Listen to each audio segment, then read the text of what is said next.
Hi, I'm Joanne Berry of Berry Solicitors, and in this video I'm going to explain to you what powers of attorney are, how they will work and why you need to have them.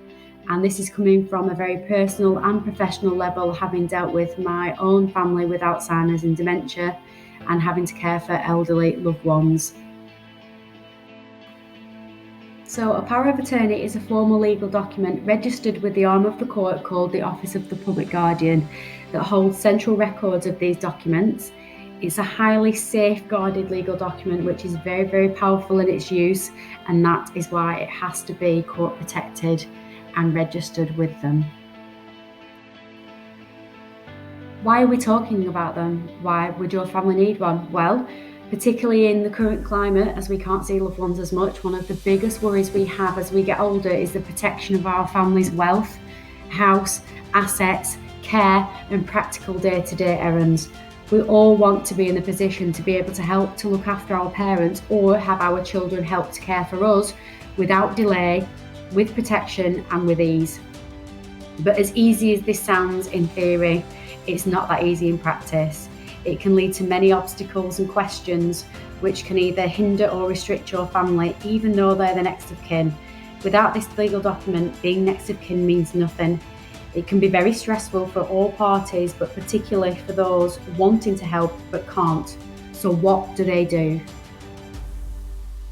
Well, a starting point is actually to speak to your loved ones before the time comes.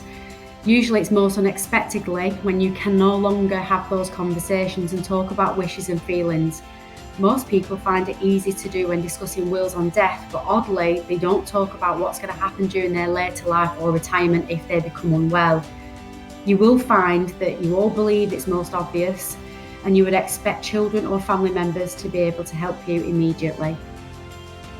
This, in our experience, all too often is not the case, and it takes some life-changing events such as ill health, a terrible illness or diagnosis, to be a wake-up call, to know that suddenly you're required to get involved with making decisions for a family member, and it is a very emotionally charged, stressful and confusing position to have thrust upon you.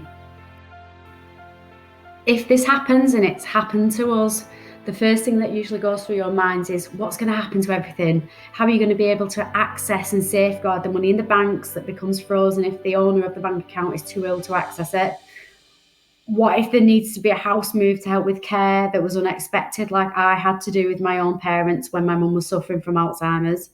And most people worry about the money first too. Now, for most of us, we have some idea of our own assets, income, outgoings, and maybe that of our parents a little. Usually not a full handle of this, and therefore even more stress is put on family members just to find out what they need to do, where assets are, in order to protect them and help with whatever finances we need to do. This is very, very confusing and time consuming.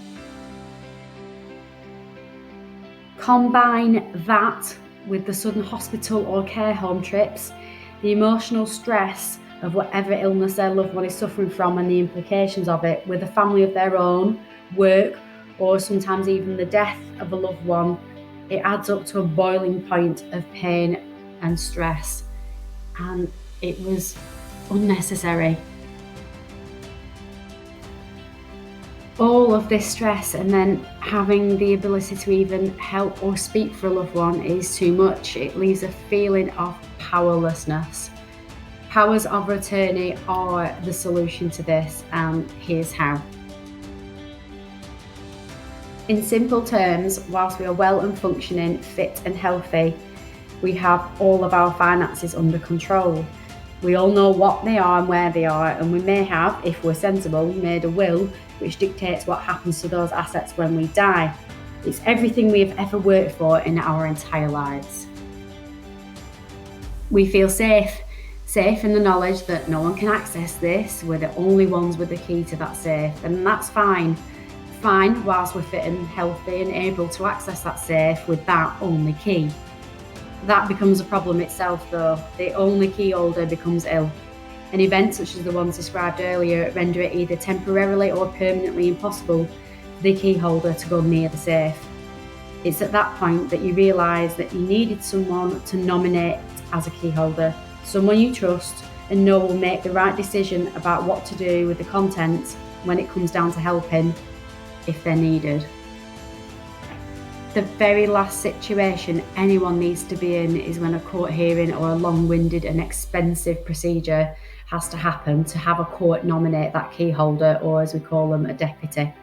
It becomes the only way to help or be helped. What was an obvious position for a loved one to have children step in and act on their behalf is now subject to court or having the local authority making decisions instead. An assumption made that can have drastic effects on your family is the reason many clients come to us, and the reason preventative action with powers of attorneys should have been taken. So now you have an idea and understanding on how overwhelming the situation can be. Soon to follow will be a part 2 video which explains exactly what powers of attorney do and how they work. But if you need our help or advice urgently, head over to our website at Berries-Solicitors or call me on 01200 405 026 so I can help you with your situation.